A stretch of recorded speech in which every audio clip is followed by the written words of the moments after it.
Welcome back to the Wealthy Good Life podcast. Yeah. Today, we're diving deep into something that can be like a real sneaky roadblock Yeah. when you're on the journey to building wealth. Uh-huh. And that is excuses. Right. We're not just talking about the financial side of things, though. We're going to uncover like the psychological impact they have too. It's true. Yeah. That mindset piece is huge. Mm-hmm. We often don't even realize how these thought patterns are holding us back from financial success. It's like they're operating in the background, sabotaging our efforts Yeah. without us even knowing. Right. One really interesting idea we came across is from Dev Sethi. Okay. He talks about this simple but powerful mindset shift, Mm-hmm. replacing the word but with and. Interesting. Yeah. What's fascinating about this is that but often shuts down possibility. Yeah. I want to invest, but I'm scared. Becomes a dead end. Right. But when you swap it with and, you open up a solution-oriented mindset. I want to invest, and I'll learn how to manage risk effectively. Mhm. Changes the whole dynamic. Instead of getting stuck in the fear, you're acknowledging it and taking action in spite of it. Yeah. Sethi even suggests a practical exercise. Right. Write down your financial goals. Okay. List all your buts next to them, Mm-hmm. and then rephrase each one as an and, Yeah. followed by a concrete step that you can take. Oh, It's like turning those excuses into a to-do list for success. exactly. Right. And this ties into what Melissa Galt talks about in the business world. Okay. She busts a lot of myths about what you need to have in place before you can start making money. It's so easy to fall into that trap of thinking, Right. I need the perfect website, logo, virtual assistant before I can even get started. Right. But Galt throws a wrench in that whole idea. She emphasizes that you can start NowW, Mm-hmm. leveraging your existing skills and network. Right. Direct client interaction is powerful. And building on what you already have can be much more effective than waiting for the perfect setup. So it's not about having it all figured out from day one. Right. It's about taking action and building momentum as you go. Exactly. And speaking of taking stock of where you are, Mm-hmm. this brings us to the concept of net worth. Mm-hmm.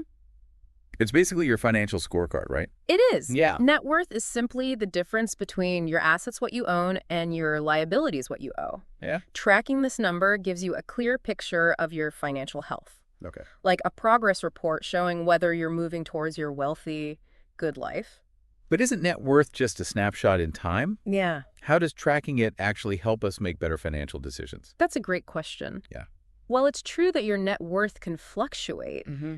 tracking it consistently allows you to see trends Okay. and make adjustments to your financial strategy. Right. Are you saving enough? Yeah. Is your debt manageable? Having that awareness empowers you to take control and make informed choices that align with your goals. If you're ready to start building your wealth and want more practical tips and strategies, check out wealthygoodlife.com. Oh. We have a ton of great resources to help you get started. Great. Now let's dive into some of the most common money excuses we hear and see how we can reframe them using the and mindset. Okay. The first one, and I bet many of you can relate to this, is I don't have time. It's a classic. Yeah, But the truth is, we all have the same 24 hours in a day. right. It comes down to prioritizing and recognizing that even small amounts of time dedicated to your finances can make a big difference. It's like anything else. Yeah. You make time for what matters most. Right. Instead of I don't have time, it becomes I want to build wealth and I'm going to dedicate 30 minutes each week to reviewing my budget. Absolutely. Yeah. And even just tracking your spending for a few weeks can be eye-opening. Right. You might be surprised where your money is actually going. And that awareness allows you to make more conscious choices. Mm-hmm.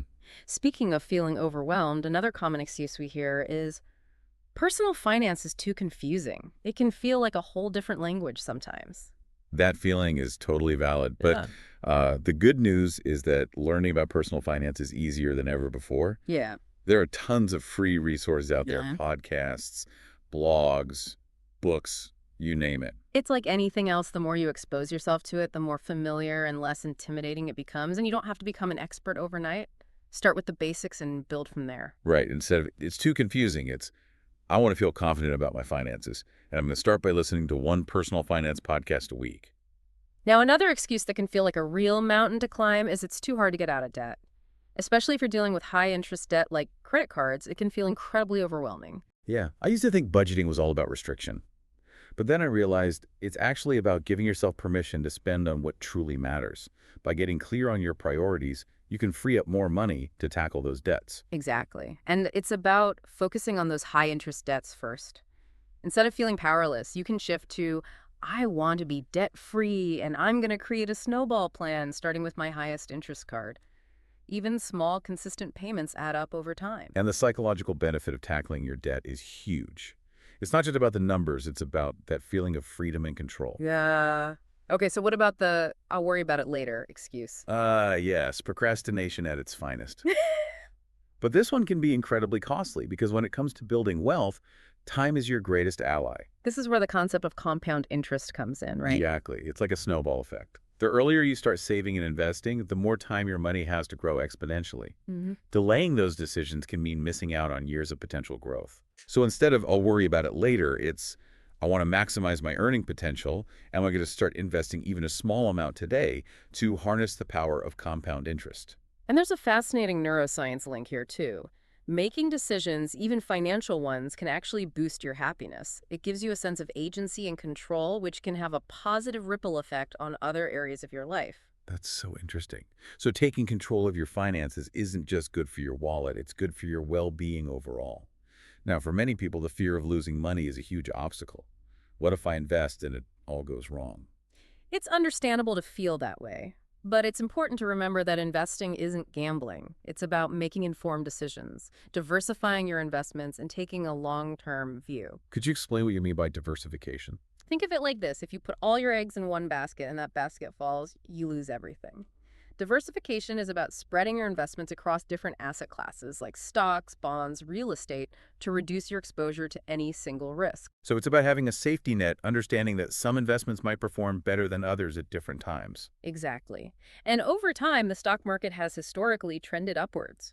While there will always be fluctuations, a well-thought-out investment strategy coupled with that "and" mindset can help you mitigate risk and build wealth over the long term.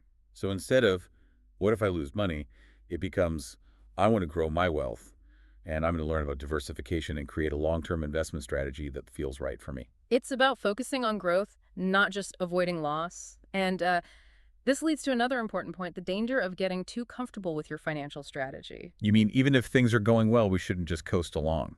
Precisely, financial success isn't a finish line. It's a journey. It's about continually pushing yourself, seeking new opportunities for growth, and adapting to changing circumstances. Because life throws curveballs, right? And a proactive, evolving financial strategy helps you weather those storms and even seize new opportunities as they arise. Think of it like this. Your financial strategy is a living, breathing thing. It needs to be nurtured, adjusted, and challenged in order to thrive. The "and" mindset can help you stay flexible and open to new possibilities, even when things are going well. It's so easy to fall into that trap of set it and forget it.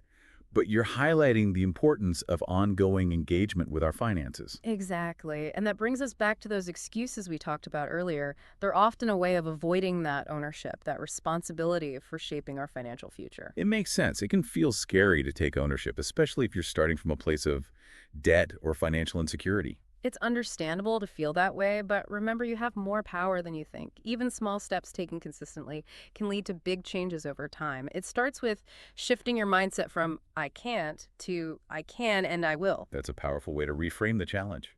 It's about believing in your ability to learn, grow, and create the wealthy, good life you deserve. It's about replacing those limiting beliefs. I don't have time, it's too hard, I'll worry about it later, with empowering ones that propel you forward.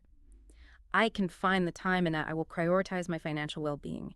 I can learn what I need to know, and I will seek out resources and support. I'm going to take action now, and I will start with one small step today.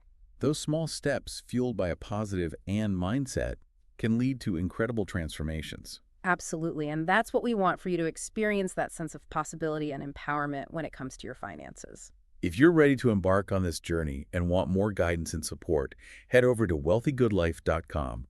You'll find all sorts of free resources to help you get started.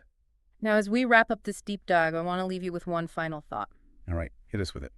Think about the excuses that have been holding you back financially. Which one are you ready to let go of today? That's such an important question. What's that one excuse that's been standing between you and the wealthy good life you deserve? Because the moment you let go of that excuse, you open yourself up to a world of possibilities. It's about recognizing that you have the power to choose action over inaction, to create a life of abundance, freedom, and fulfillment on your own terms. Exactly. So take a moment to reflect on that question, and then let's get out there and make it happen. Thank you so much for joining us on this deep dive into the world of excuses and wealth building. We hope you found it inspiring and empowering. Remember, you have the power to create the life you desire, and it all starts with that first step. Don't let those excuses hold you back any longer. And if you're looking for additional resources and support on your journey, don't forget to visit wealthygoodlife.com. Thank you for listening to the Wealthy Good Life podcast.